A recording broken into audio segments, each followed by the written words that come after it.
Good morning everyone. Ayan, maglilinis tayo again. Linis-linis tayo again. Maaga pang pumunta sa tapos ako maglinis. Punas-punas para may ginagawa tayo. Diba? Para makita naman sa ating mga mata dyan na may ginagawa tayo. Ayan.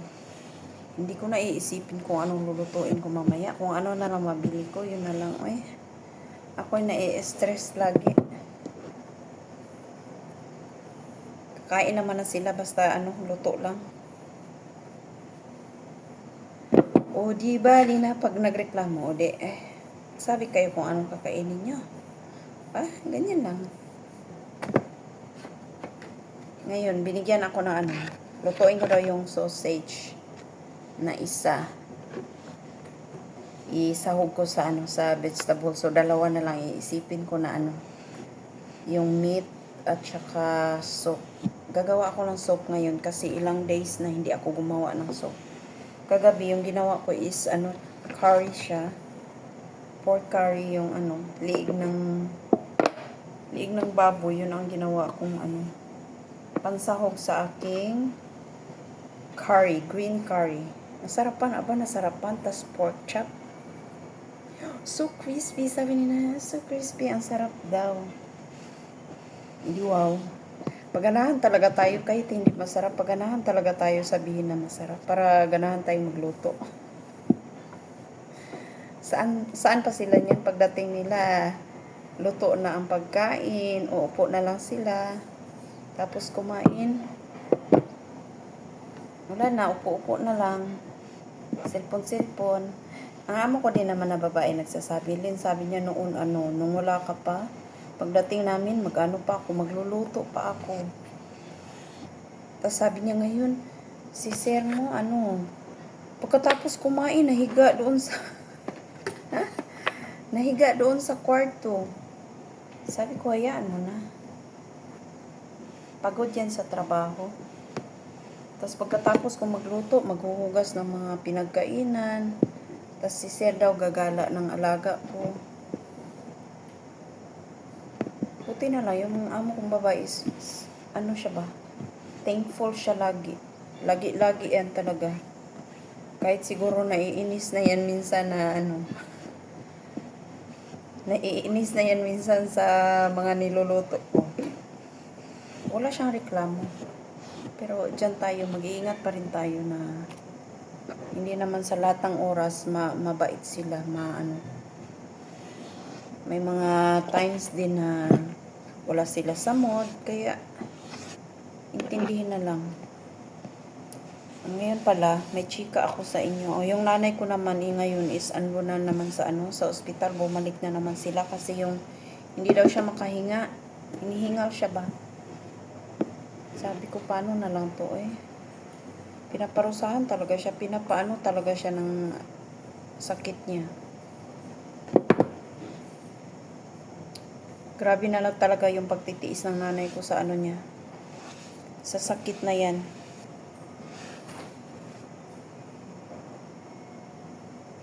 Super payat na ng nanay ko.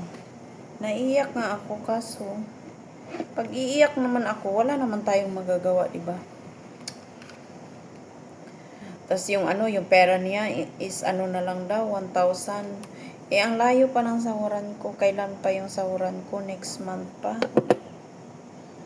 Sabi ko sa sarili ko, paano na to parang ka na ba? Pilay ka na talaga pag wala ka ng pera. Wala kang maipadala. Wala din akong mahiraman. Paano na lang? Minsan talaga gusto kong sumigaw na umiyak, pero hindi naman ako makakaiyak na yung sabi ko mamaya na ako iiyak pagkatapos ko magtrabaho, mamayang gabi pagpatulog na. Wala. Hindi naman ako na Sabi ko, nagpe-pray na lang ako. Sabi ko, Sana bigyan mo pa kami ng lakas ng loob na makayanan namin ang mga trials ba. Alam ko trials lang to ng Panginoon sa amin.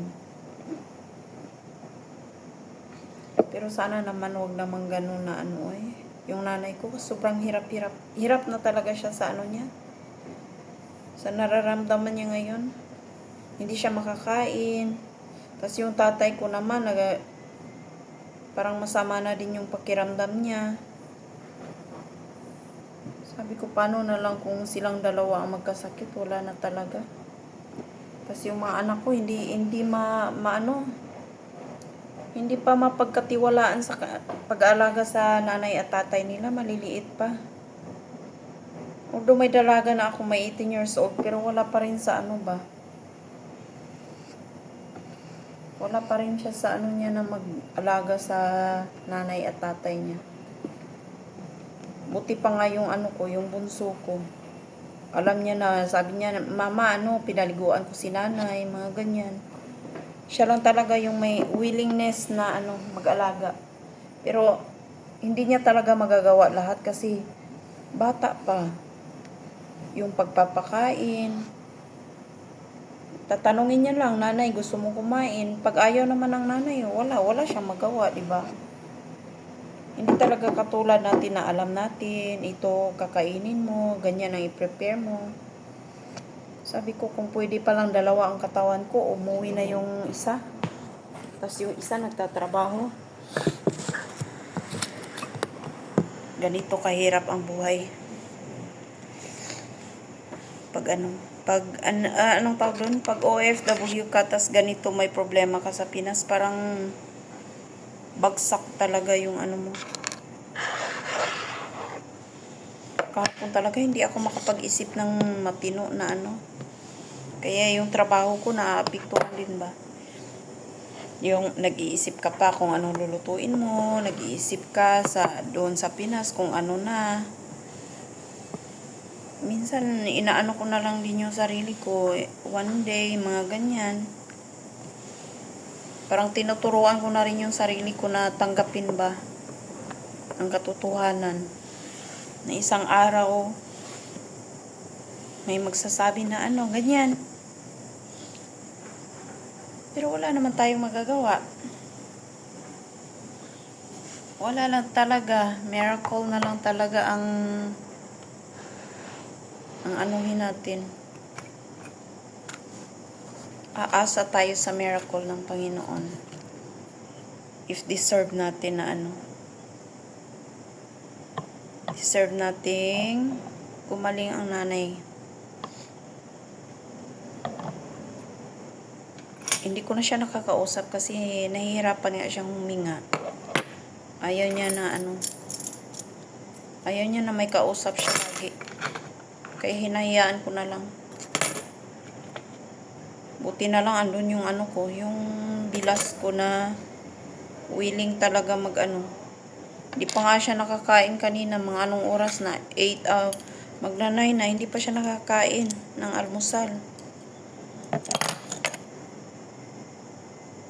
Kasi yung mga kapatid ko ang layo. Meron namang kapatid sa malapit pero minsan-minsan lang din nakabisita sa bahay. Kaya sila na lang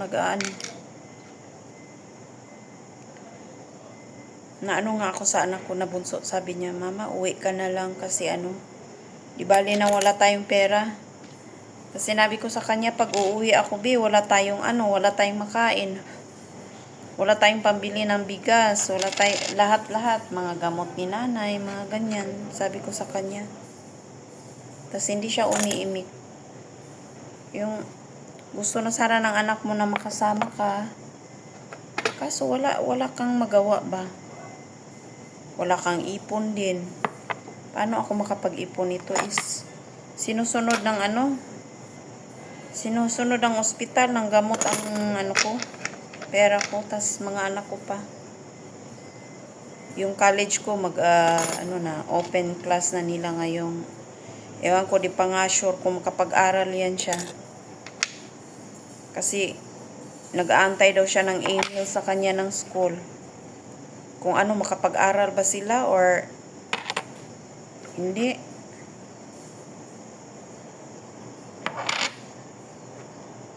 Ay, naku na lang. Buhay. Alam ko naman ang buhay ay hindi laging masaya.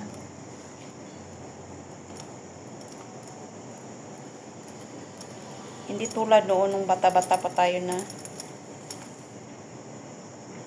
gusto ko nang mawala para mawala na rin yung problema ko. Yun lagi ang iniisip ko noon na umabot talaga ako sa point na yung mga masasamang gawain, nagawa ko talaga. Tulad ng papakamatay, mga ganyan. Naisip ko talaga yan noon. Sabi ko parang useless ko na wala na akong parang wala ka nang magawa ba. Pero hindi pala ganon. Dapat pala pag may problema ka is pray. Mag-pray ka. Ayan, may nahulog. Ano kaya yun? Sinising ng aming babae. Ililinis ko yung Dapat pala mag-pray tayo. Hindi yung iisipin mo hanggang dito na lang ako kasi puro na lang problema ang nasa sa buhay ko. Mas maraming mga tao. Ngayon parang naiintindihan ko na, tumatanda na ako. Naiintindihan ko na yung buhay ba. Importansya ng buhay. Mas blessed pa rin tayo kasi wala tayong mga sakit, wala tayong nararamdaman ng mga di tulad ng iba anong tawag doon? Nag-struggle sila sa sakit nila. Sana bigyan pa ng lakas ng pangangatawan yung nanay ko na makita ko man lang siya ba. Ang tagal ko pang umuwi kasi hindi pwedeng uuwi ako na ganito na wala akong pera, wala akong ipon. Kasi wala din akong magagawa doon. Ako lang inaasahan nila. Kibali ako yung parang source of income ba. Kaya pag umuwi ako, wala talaga. Meron naman ako mga kapatid kaso hindi talaga natin may saan ba to? Sobrang hirap talaga.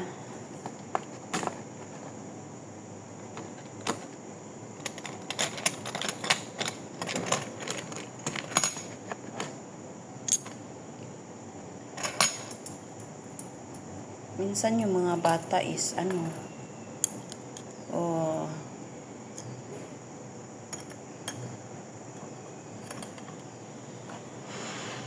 yung mga kabataan ngayon is suwail.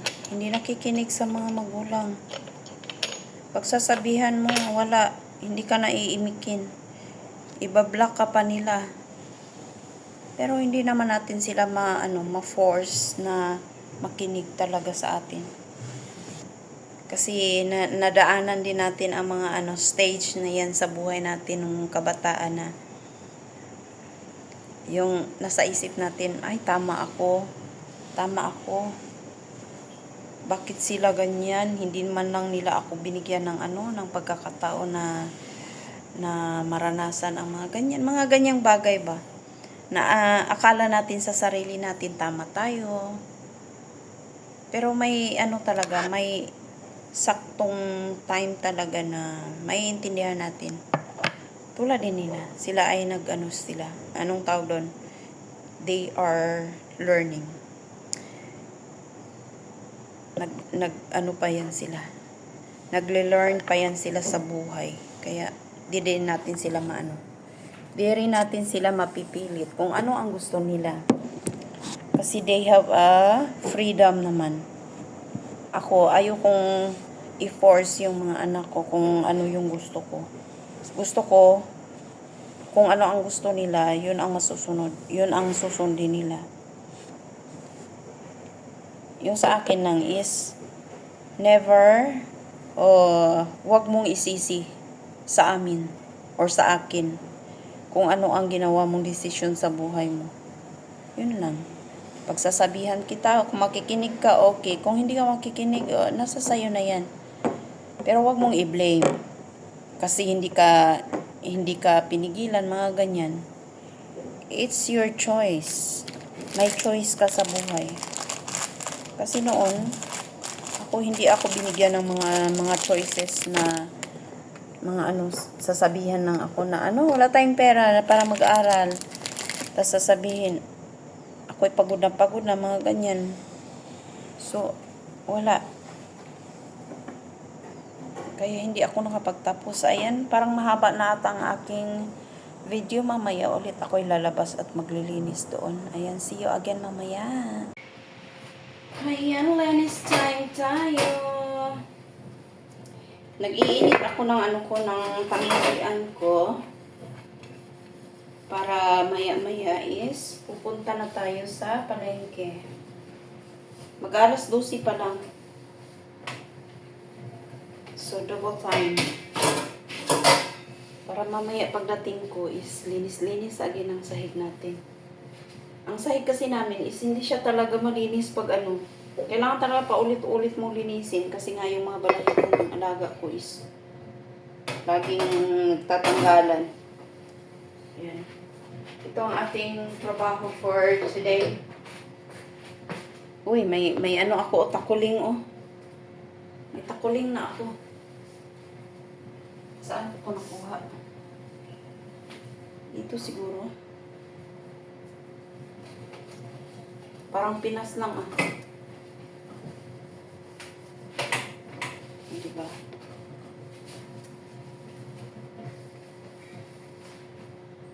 Para mabango ang bahay pag alis natin. Wala akong makausap kaya ito na lang ginagawa ko, nagbe-video ako, kinakausap ko sarili ko. Okay pa kaya? Parang na less din yung natin, yung bigat ng nararamdaman natin pag natin, i-voice out ba. Yan. Gusto kong sa amo ko, manghiram ng pera ba. Tingnan ko mamaya kung makapag-speak ako. Kasi wala talaga, yung tatay ko daw is may resita, tas hindi sila nakabili kasi wala ng pera. 1,000 lang yung pera nila. Ngayon, hindi siya nakabili. Kawawa naman, Ito talaga mahirap pag wala tayong pera. May sakit ka titiisin mo na lang kasi wala kang pang pagamot.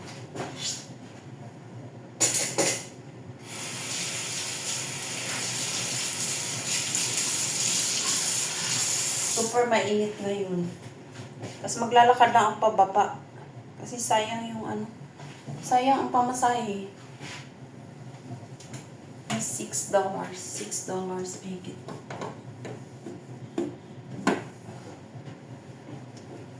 Kaya ayan. Sasakay na ako pa uwi kasi hindi ko kaya yung sobrang init na mabigat yung lalaba. Tapos paakyat. Okay sana kung patag lang. Ipaakyat tayo pa uwi. Pagpababa, okay lang siya. Nandito kami sa taas ng ng bundok talaga. Nasa taas ng bundok. Ayan na naman siya. Pag inopen ko talaga yung malaking pintuan doon sa terrace, naku na lang. Kunting open ng ng gate sa baba, galit siya. Ganyan ka ang alaga ko. Minsan naiinis ako pag andito ako sa bahay na yung day off ko ba. Tapos gusto mo matulog. Hindi ka makakatulog kasi siya. Ang ingay talaga as in. Tapos malapit ng open tong yung kusina. Tapos yung kwarto ko is walang yung pintuan ko is hindi siya ma-close ba. Kasi nakabara yung yung bed ko. Sumubra ang bed kaysa ano. Kaya hindi siya masarado. So, ayan. Kakain tayo maya-maya. Ayan, ano na ako ng aking cafe. Ang aking kakainin is yung ano, yung sinit aside ng amo ko kagabi na curry, yung niluto ko kagabi. Walang asukal. Ano ba nilagay ko? Wala talaga. Pero in fairness okay lang siya pag walang asukal. Pero hindi pwede, kailangan natin ng asukal sa buhay natin. Asukal na nagpapatamis ng ating buhay. Ayan. Super down na down ako ngayon. Hindi ko alam kung anong gagawin ko. Iiyak ba ako or ano ba? Yung, andun yung takot, andun yung sa mga ano ba? Mangyayari.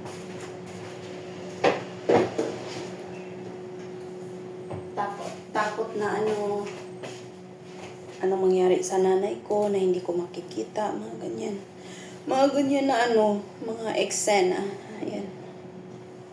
Ang aking damit ay paulit-ulit lang. Pasensya na kayo, ganyan na talaga ang ano ko. Kung ano yung nilabhan ko, yun na rin ang susuotin ko. Kagabi ko pa itong inano, kahapon ko nilabhan. Tapos ngayon, kagabi, inano ko, anong tawag doon? Tiniklop ko ba? Hanggang kaninang umaga, doon sa bed ko, yun na lang kinuha ko. Parang wala ako sa mood maglagay ng mga damit ko sa cabinet.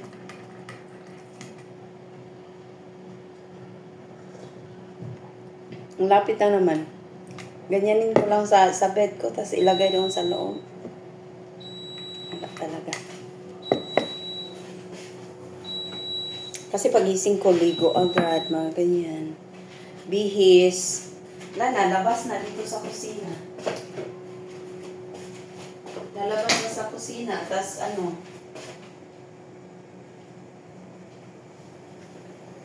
Sa aking pag-iisa. Oh, grabe ang init. Grabe ang init ngayon. Ano ba naman tong buhok ko? Ay, naiinis na talaga ako sa ano ko. Itong ipit ko ba? Nagtatanggal siya. Ay, natatanggal siya sa ano ko. Shiny ba talaga ang buhok ko or ang aking buhok? Eh, ang bango ng ano. Bango ng curry. Ayan ang aking rice. Ayan, meat. Meron tayong ito. Tas, talong. Talong is the favorite of my amo. Ayan. Itong favorite niya talaga. Kahit anong luto ng talong.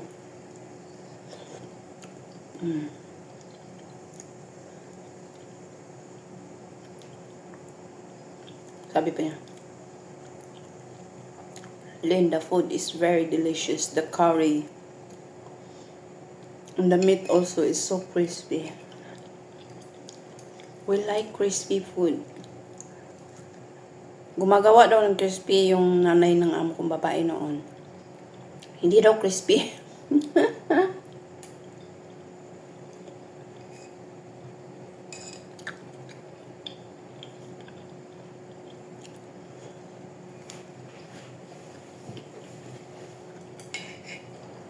Hindi na siya crispy kasi ininit ko na.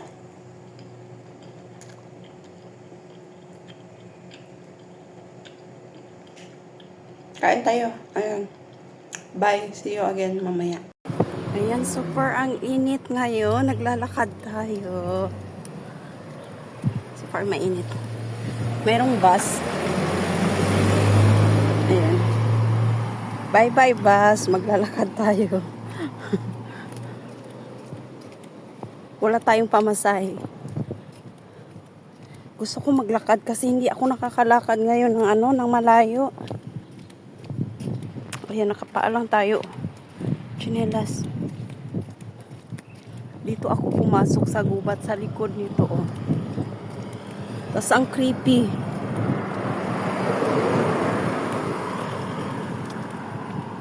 Ayan. O, diba? Ang ganda ng panahon, mainit. Saktong-sakto. Pero mahangin naman siya. So, okay lang. Ayan, see you again mamaya. Parang lilipad yung payong ko ah. Ayan, doon ang ating building. Ayan. Lumilipad ang payong ko. Ayan. Mamaya ulit. Ganyan siya oh.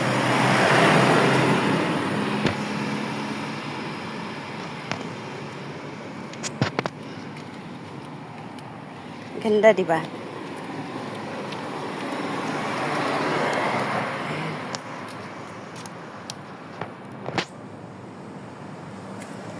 Hanggang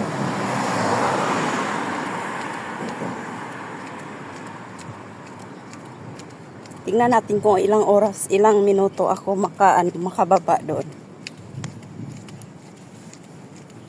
Ganito lang ang lakad ko. Isang 2 minutes na ako naglalakad. Andito pa ako sa baba ng bahay namin, ng building. Ayan. Teka lang. Yung payong ko ay parang ano siya, parang liliparin. Dito, nag-i-enjoy ako dito sa gilid ng aming ano. Kasi maraming bulaklak. Maganda maglakad-lakad dito pag ano siya, winter season. Kasi hindi siya mainit.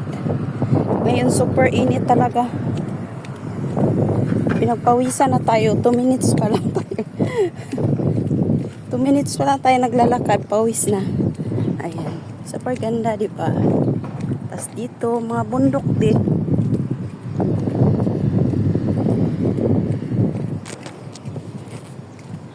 Ang gulo naman ang video ko eh.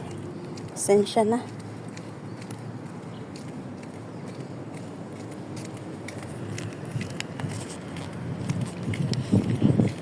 Ayan. Tayo ay maglalakad sa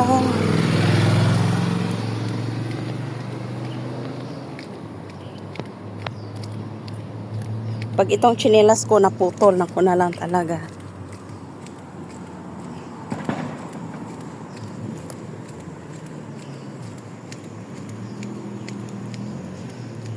Dapat maaga akong nag-ano eh. Umalis eh. Kasi yung ano ko, yung soap ko ngayon is long soap siya. O gagawa na lang kaya ako ng ano, soap na,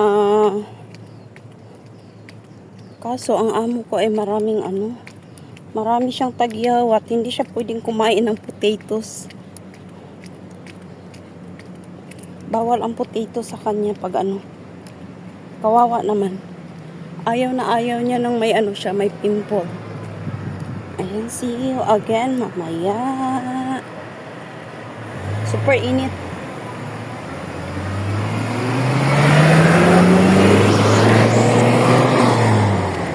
Ang daming bus sa ano oh. Bus. Dumadaan. Ayan, dito tayo. Pababa na tayo. Oh, super init talaga.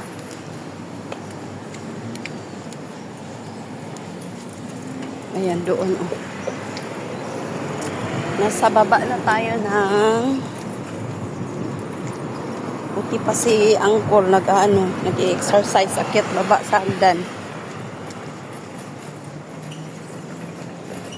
Ayan, see you again mamaya. Marami ng tao dito naglalakad oh.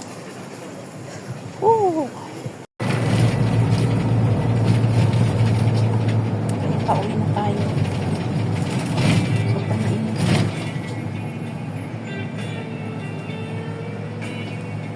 Mainit sa labas. Diyan ako duman sa baba. Dito ako dumadaan. Sa baba.